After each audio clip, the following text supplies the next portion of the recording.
Now, FEMA warns that these extreme weather events could be our, quote, new normal as the effects of climate change worsen.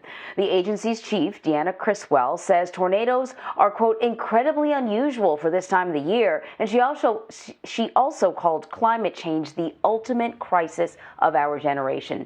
The horrific storms impacted Arkansas, Missouri, Illinois, Mississippi, Tennessee, and Kentucky over the weekend. The National Weather Service confirmed at least 7 tornadoes touched down in Tennessee alone early Saturday morning.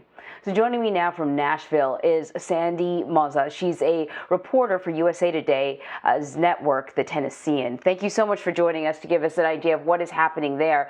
What do we know about the varied strength of these tornadoes that touched down in Tennessee?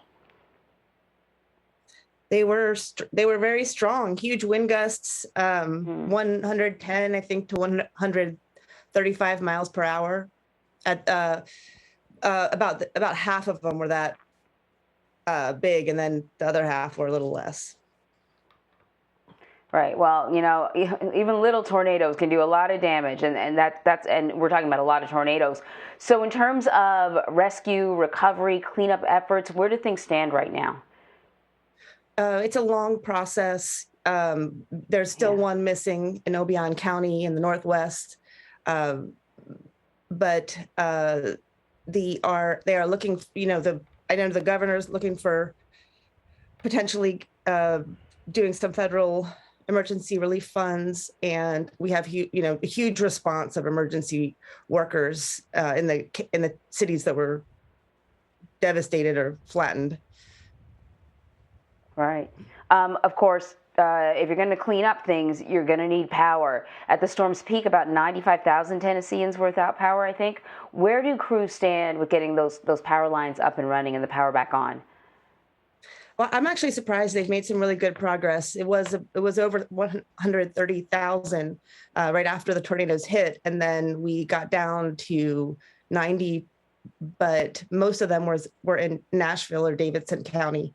And the smaller communities had fewer outages, but in the places where it was hardest hit, it was a huge problem. But we're down to just several thousand now. We had 120 power poles knocked down in Nashville area. We know that the president spoke to the governors of the states that have been affected by the storm. Do we know how that conversation went? What the president had to offer? What the governors were saying that they needed? Oh, just it had presidents. What the governor said is that the president was just very, concerned, and they talked about the process of doing the disaster recovery fund, application, and the governor, it's on his desk. I don't know. It sounded like he was going to probably ask for that because the extensive amount the devastation was just so extensive in so many areas.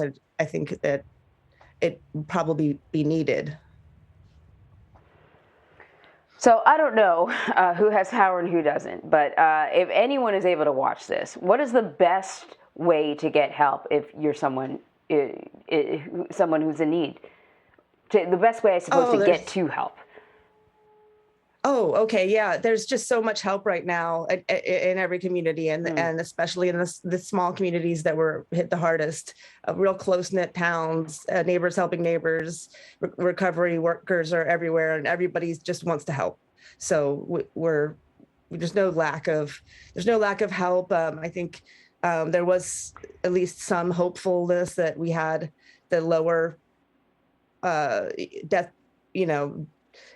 injuries and deaths here than in the March 20 tornado, which I think a lot of communities have beefed up their warning systems and their emergency shelters. So everybody kicked into gear and did what they needed to do to preserve life and recover quickly as we can.